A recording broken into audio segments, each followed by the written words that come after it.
ವರ್ಗಾವಣೆ ರದ್ದು ಮಾಡಿ ನಮ್ಮಗಳ ಅನುಭವದಂತೆ ನಮ್ಮ ಹೆಸರಿಗೆ ಹಕ್ಕು ನಿರ್ದೇಶಿಸಲು ಆದೇಶ ಮಾಡುವಂತೆ ಆಗ್ರಹಿಸಿ ಹಿಂದುಳಿದ ಪರಿಶಿಷ್ಟ ಜಾತಿಗೆ ಸೇರಿದ ಬೋವಿ ಜನಾಂಗದ ನಿರಾಶ್ರಿತ ಕುಟುಂಬಗಳು ಡಿಸಿ ಕಚೇರಿ ಮುಂದೆ ಪ್ರತಿಭಟಿಸಿ ಜಿಲ್ಲಾಡಳಿತಕ್ಕೆ ಮನವಿ ಸಲ್ಲಿಸಿದರು.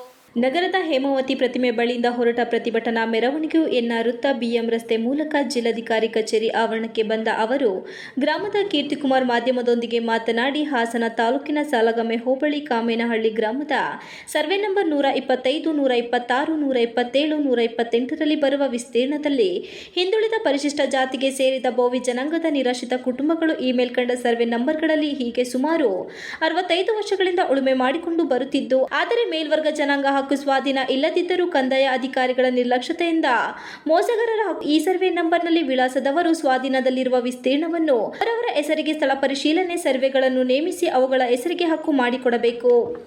ಬೇಲೂರು ತಾಲೂಕು ಮಾದಿಗಳ್ಳಿ ಹೋಬಳಿ ಟಿ. ತಿಮ್ಮೇನಹಳ್ಳಿ ದಾಖಲೆ ಹುಲಗುಂಡಿ ಅಂಚೆ ಒಡ್ಡರ ಕಾಲೋನಿಯಲ್ಲಿ ವಾಸವಾಗಿರುವ ಈ ಕೆಳಕಂಡ ವಿಳಾಸದವರಾದ ನಾವು ಈ ಮೂಲಕ ತಮ್ಮಲ್ಲಿ ವಿನಂತಿಸಿಕೊಳ್ಳುವುದೇನೆಂದರೆ, ನಾವುಗಳು ಪರಿಶಿಷ್ಟ ಜಾತಿಗೆ ಸೇರಿದವರಾಗಿರುತ್ತೇವೆ. ನಾವುಗಳು ಹಾಸನ ತಾಲೂಕಿನ ಗಡಿಭಾಗ ಹಾಗೂ ಬೇಲೂರು ತಾಲೂಕಿನ ಗಡಿಭಾಗದಲ್ಲಿ ವಾಸವಾಗಿರುತ್ತೇವೆ. ನಮ್ಮ ಕೆಲವು ಮನೆಗಳು ಹಾಸನ ತಾಲೂಕಿನ ತಿಮ್ಮೇನಹಳ್ಳಿ ಗ್ರಾಮದಲ್ಲಿ ವಾಸವಾಗಿರುತ್ತೇವೆ.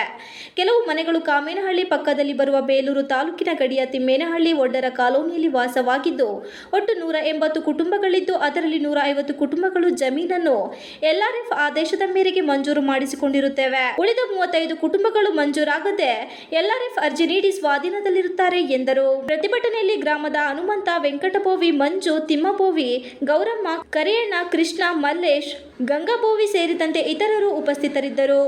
TV 46 Malenadu news Hassan. ಬೀದಿ ಪಾಲಾಗಿ ಸಾಯುವಂತ ಪರಿಸ್ಥಿತಿಗಳು ಉದ್ಭವ ಆಗಬಹುದು. ಅದರಿಂದಾಗಿ ನಾವು ಕೇಳ್ಕೊಳ್ಳೋದೇನಂದ್ರೆ, ನಮ್ಮ ಸ್ವಾಧೀನದಲ್ಲಿರುವಂತಹ ಜಮೀನಿಗೆ ಸಂಬಂಧಪಟ್ಟಂತೆ ತಹಶೀಲ್ದಾರರು, ಅಧಿಕಾರಿಗಳು ಬಂದು ಸ್ಥಳ ಪರಿಶೀಲನೆ ಮಾಡಿ ಯಾರ್ಯಾರು ಎಷ್ಟೆಷ್ಟು ಸ್ವಾಧೀನದಲ್ಲಿದ್ದಾರೆ ಅವ್ರವ್ರ ಹೆಸರಿಗೆ ನಮ್ಮ ಸ್ವಾಧೀನನ ನಮಗೆ ಕೊಟ್ಟು